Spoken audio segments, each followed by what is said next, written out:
de 50 000 tonnes de céréales attendues pour la campagne agricole sèche. Elle a été lancée ce samedi dans le Ganzourgou. Le gouvernement espère atténuer le stress de l'insécurité alimentaire.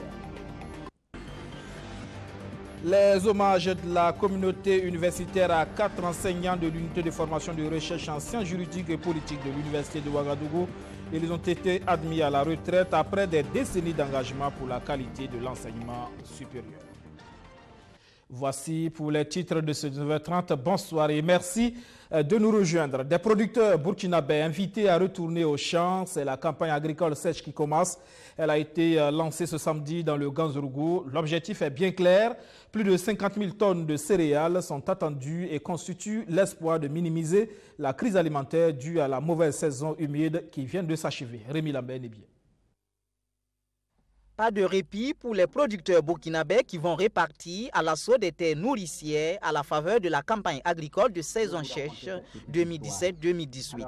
Lancée ce 16 décembre dans la plaine irriguée du Zungu dans la province du Ganzourgou, 50 762 tonnes de céréales et plus d'1 million de tonnes de cultures maraîchères sont attendues.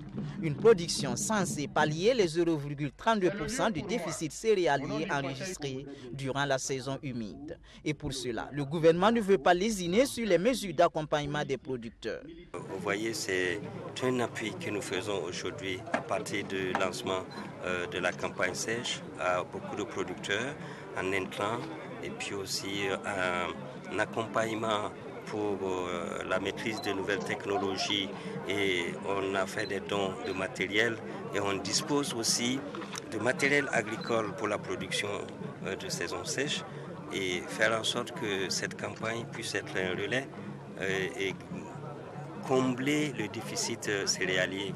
Vous avez suivi qu'on a un déficit de 72 700 tonnes. Il faut bien que nous puissions arriver, à partir de nos producteurs, relever le défi. C'est pour cela que c'est vraiment un défi que nous souhaitons relever par nous-mêmes et nous souhaitons aussi l'appui de nos partenaires de tous les jours.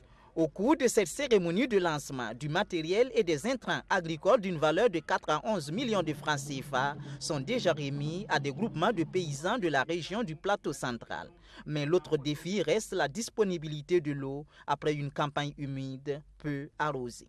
Oui, le problème d'eau, nous le savons bien, mais nous savons aussi que le peu d'eau que nous avons dans nos barrages, nous pouvons les utiliser à bon escient et pouvoir quand même résoudre un tant soit peu le problème de production.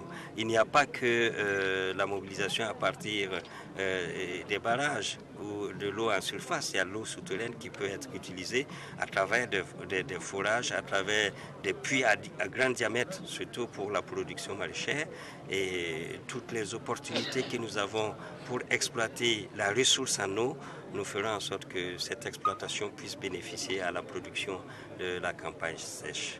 L'accompagnement du gouvernement aux producteurs s'étendra jusqu'à l'écoulement des récoltes à travers la SONAGES qui dispose de plus de 8 milliards de francs CFA pour l'achat des productions qui seront issues de cette campagne sèche. Toutefois, le ministère en charge de l'agriculture ambitionne orienter certains aménagements maraîchers vers la production des cultures céréalières. Au département de l'eau et de l'assainissement, c'est le mérite qui est récompensé. 20 agents ont été décorés ce samedi. Alex Carole Kabouré. Ils sont une vingtaine issus du ministère en charge de l'eau et de ses partenaires à voir leur mérite reconnu par la nation tout entière. Aujourd'hui 16 décembre, ils sont faits chevaliers de l'ordre du mérite. Représentant du Fonds des Nations Unies pour l'enfance UNICEF. Au nom du président du FASO et en vertu des pouvoirs qui nous sont conférés, nous remettons les insignes de chevalier de l'ordre du mérite du développement rural.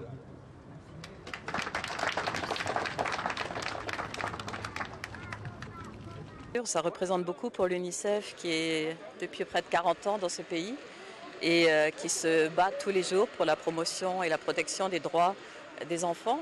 Et l'eau et l'assainissement sont des droits fondamentaux du fait de leurs répercussions sur la santé bien sûr, mais aussi le bien-être d'une façon générale.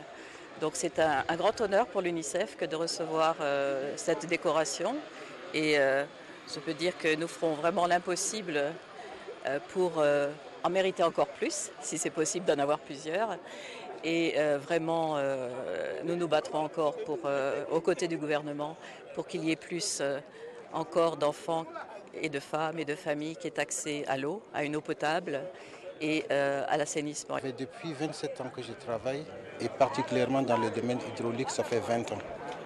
20 ans de persévérance, 20 ans d'abnégation, 20 ans de difficultés, mais au finish, on a quand même connu beaucoup de succès et qui a valu le mérite de la nation. Et pour le ministre en charge de l'eau, ces 20 médailles décernées revêtent deux grands sens. Le premier sens, c'est de dire que quand on a rendu service à la nation d'une manière ou d'une autre, la nation vous est reconnaissante. Et c'est un symbole fort. Ça dépasse la récompense financière, ça dépasse la récompense matérielle. C'est une récompense pour l'éternité, mais il faut bien sûr la mériter. Le deuxième sens, c'est que d'abord, ça les appelle à plus d'engagement, parce qu'on n'a jamais pu faire le maximum. Et aussi, ça fait voir aux générations montantes où il faut aller dans le cadre du service de l'État. Voilà un peu le sens de ces 20 médailles que nous avons décernées ce matin. Le rendez-vous est pris pour l'année prochaine pour d'autres reconnaissances de dynamisme et d'engagement dans le secteur de l'eau. Nyuga Ambroise Ouedraogo appelle tous, surtout la jeunesse, à redoubler d'efforts. La reconnaissance également pour 4 universitaires admis à la retraite, un dîner gala pour rendre hommage à Larba Yarga, Benoît Kambou, Paul Tchemde et Kourita Sanduidi. C'était hier à Ouagadougou. C'est tout le corps professoral de l'unité de formation et de recherche en sciences juridiques et politiques qui s'est mobilisé pour l'événement. Madina Sino. Le docteur Larba Yarga recevant ici des félicitations d'un proche. Des félicitations méritées pour un homme qui a passé 39 années et 11 mois de sa vie à transmettre le savoir à l'unité de formation et de recherche en sciences juridiques et politiques de l'université de Ouagadougou. Aujourd'hui, il part à la retraite et pour marquer l'événement, un dîner gala est organisé en leur honneur car comme Larba Yarga, 3 autres professeurs déposent les stylos rouges. Il s'agit des professeurs Benoît Kambou, Paul Tchemde et Kourita Sanduidi. Il constitue ainsi la deuxième vague de retraités de l'UFR-SJP. Je dois dire que c'est un événement heureux dans la mesure où ça permet en fait de savoir que par rapport au temps passé, moi j'ai fait 39 ans et 11 mois d'enseignement d'université, donc par rapport au temps passé, eh bien l'université disons est reconnaissante. Et c'est pourquoi en fait elle organise cette cérémonie d'hommage pour faire en sorte que chacun des retraités sache qu'il n'a pas été oublié. Pour les responsables de cette unité de formation et de recherche, ces départs sont regrettables certes, mais ils ont espoir pour la continuité de l'UFR-SJP car disent-ils, la relève est assurée. Ces départs sont regrettables parce que ces professeurs-là sont irremplaçables, ils sont inoubliables. Cependant, ces professeurs ont quand même pu former des personnes qui vont aujourd'hui assurer la relève. Donc les jeunes qu'ils ont formés pendant plusieurs années sont aujourd'hui là pour reprendre le flambeau et assurer la relève. Donc ils peuvent partir tranquilles, ils peuvent être fiers d'eux parce que la semence qu'ils ont sémée a produit de bonnes graines. Le professeur Larba Yarga quitte l'enseignement. C'est désormais au Conseil constitutionnel qu'il fera montre de son savoir-faire en tant que membre. Il revendique le titre de première structure privée burkinabé à offrir des formations dans le domaine du management public. L'IRMA, l'Institut régional de management public, est créé depuis juin dernier et c'est hier que l'Institut a lancé officiellement ses activités. La première rentrée académique est prévue pour février 2018. Abdourazak Traoré. Des citoyens de plus en plus exigeants vis-à-vis des gouvernants, la gestion des pouvoirs publics critiquée à tout bout de champ, des situations imputables par moments au manque de compétences des acteurs de la gouvernance. Avec l'arrivée de IRMA, l'Institut régional de management public, ce sont des préoccupations qui devraient trouver solution. L'Institut de formation a pour principale cible l'administration publique avec en toile de fond l'accomplissement du service public en bonne et due forme. Les citoyens, ils sont de plus en plus regardants sur la chose publique. Ils sont aussi regardants sur la qualité des services publics. Quand ils vont dans les administrations, ils ne sont pas bien reçus. Ils n'ont pas le service public qui est à la hauteur de leurs attentes. Alors que ce sont des contribuables, ce sont des usagers et ce sont des citoyens. C'est par rapport à ce déficit que nous nous sommes dit que c'était important qu'on ait un institut qui puisse adresser, qui puisse traiter de ces questions, faire en sorte qu'au niveau de l'administration, on puisse mettre en avant le principe du service public. IRMA se positionne comme étant la première institution privée burkinabé à offrir une telle formation dans le domaine du management public. On va apporter une expertise qui vient du secteur privé, donc une expertise qui va permettre de renforcer les capacités des administrations dans le domaine du management public. Il n'y a pas encore d'institut privé qui travaille sur ces questions. On a surtout que les écoles nationales d'administration qui le font. La formation continue, c'est le domaine de prédilection de l'Institut, un pan qui est apprécié au niveau du gouvernement. Les besoins des usagers se sont accrus et les usagers sont devenus plus exigeants sur la qualité du service public, alors que les formations initiales à elles seules ne suffisent pas pour couvrir les thèmes émergents dont je viens de parler. Dans ces conditions, tout cadre de formation continue qui se crée à même de renforcer les capacités des acteurs de l'administration, c'est de bon ton que l'administration se pose comme un accompagnateur de ces instituts. IRMA a une ambition africaine. Pour commencer, il s'ouvre aux pays de la sous-région. IRMA délivre des certificats dans des thématiques liées au management des organisations publiques, au budget programme, à la décentralisation et le développement local, aux finances publiques entre autres. La toute première rentrée académique est prévue en février 2018. À Kaya, le ministère de l'administration territoriale et de la décentralisation tient son deuxième conseil d'administration. C'est le premier conseil après la scission de ce département qui comprenait, vous le savez, la sécurité. Il est question de bilan. Abdouraziz Saré, Kwame Hervé Dapa. C'est Kaya, la capitale de la région du Centre-Nord, qui abrite la toute première session du conseil d'administration du secteur ministériel KASEM, du ministère de l'administration territoriale et de la décentralisation, après sa séparation d'avec le ministère de la sécurité intérieure. Il s'agit pour ce premier KASEM d'examiner d'abord les performances des structures du ministère au cours de l'année 2017. Si vous prenez le programme de centralisation, programme administration du territoire, programme état civil ou le programme donc appui institutionnel, programme protection civile, nous pensons qu'il y a un certain nombre d'actions qui ont été posées. Je ne peux pas les citer ici, mais vous nous avez suivis. Donc depuis que ce ministère existe et le travail que nous faisons, donc je pense que vous pouvez en tirer un bilan. Pour nous, nous pensons avoir fait le meilleur de nous-mêmes, avoir donné le meilleur de nous-mêmes. Placé sous le thème « La mise en œuvre du cycle 3 de la décentralisation, enjeux et perspectives », ce KASEM du ministère de l'administration territoriale et de la décentralisation vise également l'adoption de grandes orientations pour l'année 2018. En 2018, bon, ça c'est le grand défi, vous le savez très bien. Si vous prenez axe par axe, la décentralisation, c'est l'axe 3, ça c'est important. Et il y a le code général, par exemple, des collectivités territoriales qui doit être revu. Il y a un certain nombre d'actions importantes qui vont permettre de préparer éventuellement les élections en 2020, éventuellement, et pourquoi pas le référendum en cas d'adoption de la Constitution. Et nous devons prévoir tous ces textes-là afin de permettre à la CENI, qui est l'institution chargée donc de la mise en œuvre donc des textes portant donc les élections. Conscient du poids des défis à relever dans le cadre de l'amélioration de la gouvernance locale au Burkina Faso, Siméon Sawadogo a demandé à ses collaborateurs de fournir les efforts nécessaires afin d'atteindre les résultats escomptés. Des journées de partage de bonnes pratiques en matière d'éducation et de protection des enfants, initiative de l'ISSP, l'Institut supérieur des sciences de la population avec le soutien de l'UNICEF. La promotion des bonnes pratiques chez les tout-petits, c'est ce qui est en débat au cours de ces journées. Saïfiatou Balima, Arsène Konitamde.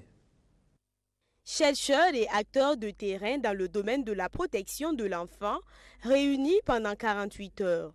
2 journées pour partager les expériences et les bonnes pratiques afin de rendre plus efficaces leurs interventions.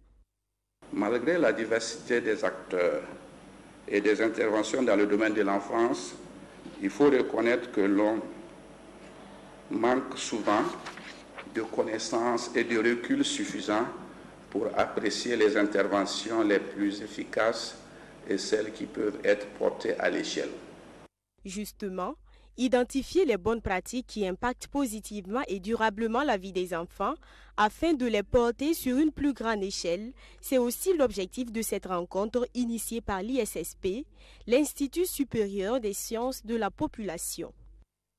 Dans un contexte où les ressources sont limitées, il faut arriver à un moment donné à identifier les pratiques ou les expériences qui peuvent être portées à l'échelle ou alors en tout cas répliquées dans d'autres contextes.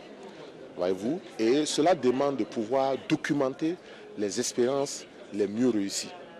Et donc des bonnes pratiques, ce sont des pratiques où nous connaissons assez bien tous les mécanismes qui permettent d'atteindre le résultat, mais aussi surtout qui nous permet de pouvoir répliquer ces pratiques-là ailleurs dans d'autres contextes, évidemment en les adaptant au contexte, ou alors de les porter à l'échelle, donc à une population beaucoup plus large. Dans son action, l'ISPP est appuyé par l'UNICEF qui fait de la protection de l'enfant son cheval de bataille. Le Fonds des Nations Unies pour l'enfance qui estime d'ailleurs qu'au Burkina Faso, d'énormes progrès ont été réalisés dans le secteur. Les bénéficiaires du Fonds de développement culturel et touristique passent à la caisse. Ce sont 39 projets pour 580 millions de francs CFA. Safiatou Balima, Madina Sienou. 39 projets bénéficiaires de l'appui financier du Fonds de développement culturel et touristique, 39 projets et un montant de 850 millions de francs CFA à partager. Cette remise symbolique de chèques, témoignage de l'engagement du ministère de la Culture, des Arts et du Tourisme à relever les défis du monde artistique. L'artiste burkinabé, la plupart du temps, enfin je veux dire dans la grande majorité des cas, tire le diable par la queue. Il faut que ça change. Aujourd'hui, nous avons des gens qui, toute leur vie, ont travaillé dans le domaine artistique, qui ont atteint l'âge de la retraite et qui n'ont absolument rien. Il faut donc que des mesures soient prises pour que l'artiste en activité ait suffisamment de ressources pour vivre décemment et puis puisse préparer sa retraite. Le modèle de financement est apprécié par les bénéficiaires qui prennent l'engagement à justifier la pertinence de ce fonds par les résultats de leur projet. Ce financement va servir à améliorer l'établissement, c'est-à-dire ce qui manquait, on va apporter, améliorer d'une manière générale. Nous allons aussi essayer de voir, utiliser à bon escient ce que nous avons eu pour permettre à d'autres bénéficiaires d'en avoir. Au nom des 25 bénéficiaires de la portion subvention, ça représente pour moi d'abord un soulagement. Un soulagement parce que c'est l'aboutissement d'une longue quête entreprise depuis plusieurs années par les artistes et les hommes du milieu culturel qui voulaient, à travers ce fonds-là, disposer d'un outil de travail. Nous voulons renforcer la capacité opérationnelle des cellules relais d'action culturelle, les CRAC, que le site a mis en place dans 4 régions du Burkina. Voilà, c'est ça notre projet propre. La prochaine présélection des projets soumis au financement du Fonds de développement culturel et touristique est attendue pour le 4 janvier 2018.